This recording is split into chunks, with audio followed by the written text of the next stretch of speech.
Hello, I'm Kristin Crosby, and I'm the Director of International Admission at Ohio Wesleyan University. And I'm going to go through some myths today about which round to apply and standardized testing, because those seem to be some of the things that are weighing on students' minds. So, first of all, I'll just share with you a picture of Ohio Wesleyan University. This is our beautiful campus in Delaware, Ohio. And we're just 2 minutes walk from downtown Delaware and a 30-minute drive from Columbus, Ohio.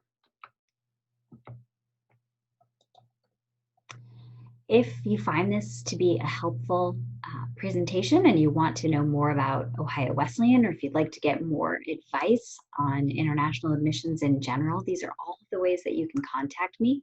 You can register for information about Ohio Wesleyan through the Apply register link. You can contact me by WhatsApp. You can contact me by email. You can also set up a time to Skype with me through this booking link at youcanbookme.com, and that's my Skype contact.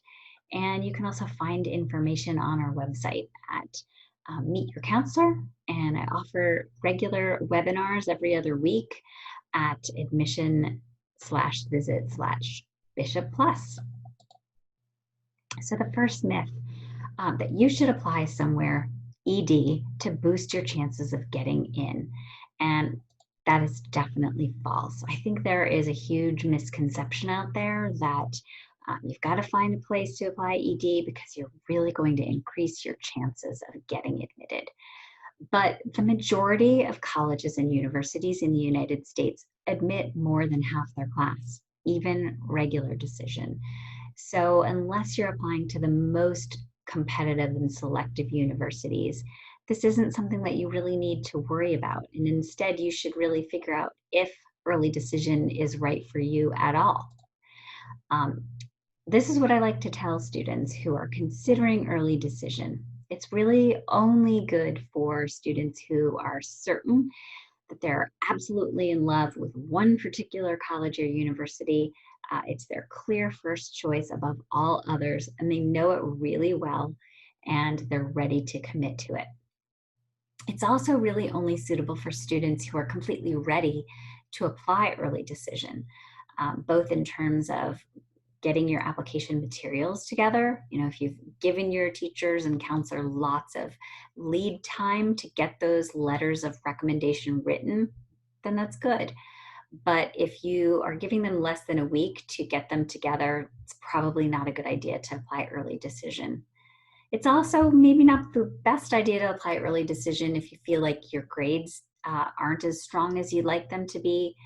If you haven't been able to take the SAT yet and you are planning to take the SAT, if you need to get something together like a video for athletics or an arts portfolio or something else and it's just not ready, you need to be ready to submit all of that, and you need to present the strongest profile possible. So if you have some weaker grades that you need to make up for and you don't have testing and you're looking forward to it, you might want to consider a different plan.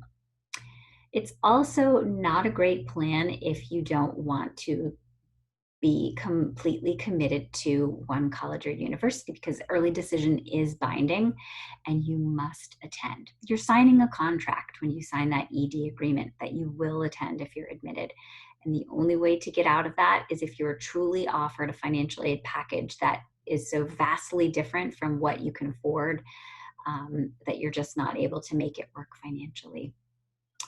You can also only apply to one college at a time, early decision. Some colleges and universities have round 1 and round 2 of early decision. So if you apply ED1 somewhere and you're not admitted, maybe you're deferred, maybe you're not accepted, then you can apply ED2 somewhere else, but you can only apply early decision one round, one ED school at a time.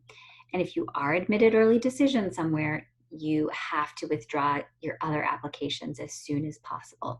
So you can start working on applications, early action and regular decision applications to other colleges and universities simultaneously. But if you're admitted, you need to contact those schools right away and say, please withdraw me. I've been accepted to my first choice school early decision. So another myth about early decision, that if you need financial aid, you must apply early decision. And I would say that's false, or maybe I would say that depends. There will be some colleges and universities who will spend most of their financial aid dollars during early decision, but those colleges and universities should be making that clear upfront on their website, and in their language, in the emails that they're sending to you before the ED deadline. And the rest of the colleges and universities, they are likely reserving just as many scholarship dollars for early action and regular decision. So don't feel the pressure to commit to an early decision college or university just because um, you think that's the only way you'll get a scholarship, because that's not the case. So early action is a great round of applications for students to consider. The great thing, obviously, you can apply to many colleges and universities and still receive a decision pretty early on, pretty quickly.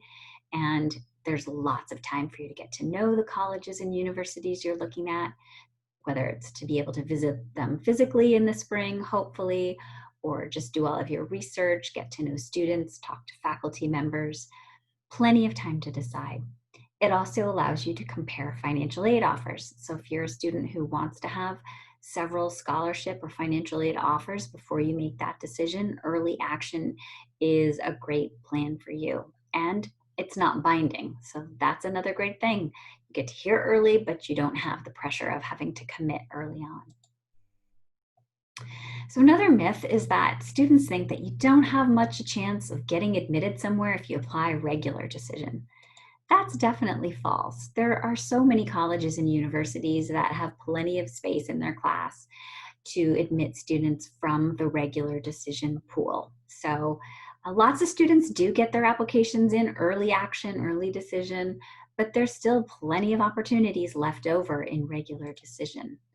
And regular decision is a benefit for many students, especially students who might need to get their grades up. Maybe you struggled a little bit with a particular subject in high school, or you switched schools, or you started taking APs or the IB, and so your grades suffered a little bit. And you're hoping that your senior year grades from your first semester will help boost your GPA. So regular decision is great for that. Regular decision is also good if you had applied ED somewhere and you weren't admitted at that place. There's still lots of opportunities left over for applying regular decision. And of course, it still gives you the opportunity to compare lots of financial aid awards and scholarship packages. So definitely recommend regular decision. And it gives you plenty of time to do research on colleges and universities that you're getting to know. And then I also want to mention rolling admission. So Ohio Wesleyan, we have early action, early decision, regular decision, but the good news is that we also practice rolling admission. And what rolling admission means is that as soon as your application is complete, we read it and we send you a decision. So at a lot of institutions that don't have rolling admission, they will wait for the deadline to come for all the applications to be submitted until they actually start to read applications. And then they are reading them fast and furious in a short amount of time, sending their decisions on one date. But rolling admission, I think, is fantastic because it gives me the opportunity to spend time on each application, getting to know each student. I can send decisions as soon as they're ready to go. So you might get a decision in a week, maybe 2 weeks at the most. You don't have to wait a long time.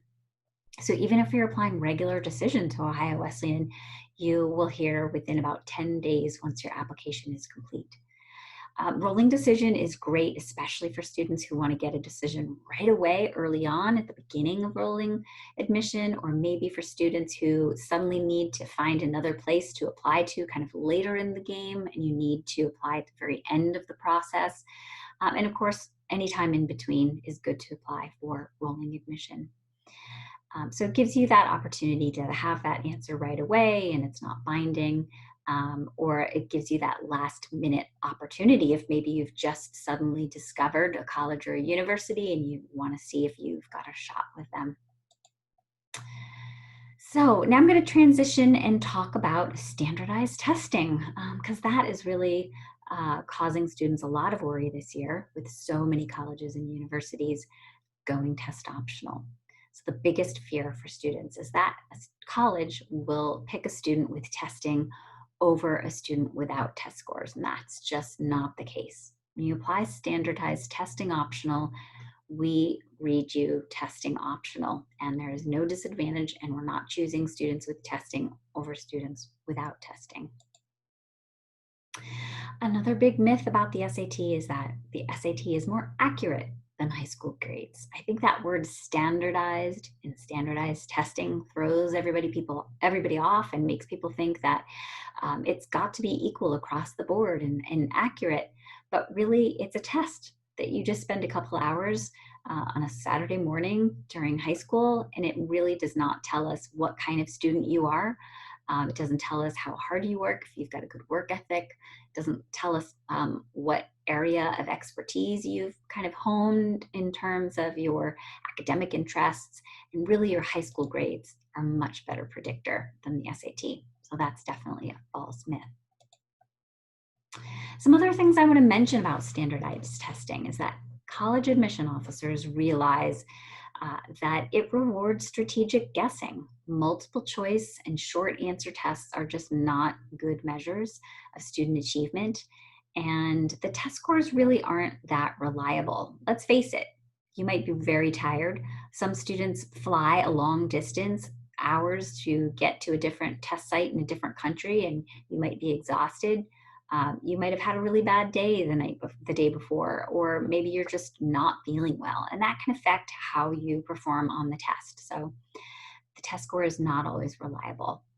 And we know that there are just many better ways to evaluate your academic achievement and your abilities. And it's really through what you have to say about yourself, your grades in high school, the kinds of classes that you've taken, the school that you attend, and especially what your counselors and teachers have to say about you. And then, of course, tests have bias. Test makers can't remove all bias, and there still are some cultural assumptions built into the tests. And the tests are not objective. They are made by subjective human beings, and the decisions on what to include, how questions are worded, which answers are considered correct, are really all made by subjective human beings. So the GPA is still the best predictor of your college grades. And also, college admission officers know that the qualities that you need to succeed in college can't be measured by a standardized test. Your qualities that will help you succeed include writing ability, strategic reasoning, critical thinking skills, your experiences, your hard work and persistence, and your creativity. And the SAT and ACT just aren't giving us much insight into those qualities. And then, of course, we know that there are plenty of other components that will help you stand out in the application process. They'll help you get noticed, your grades, your leadership, what your teachers have to say about you. So really, we don't place as much emphasis on a test score as everybody thinks we do. So that's it for my presentation on standardized testing and rounds of the application process. And if you'd like to know more about what small universities have to offer, then be sure to check out that one next. Thank you.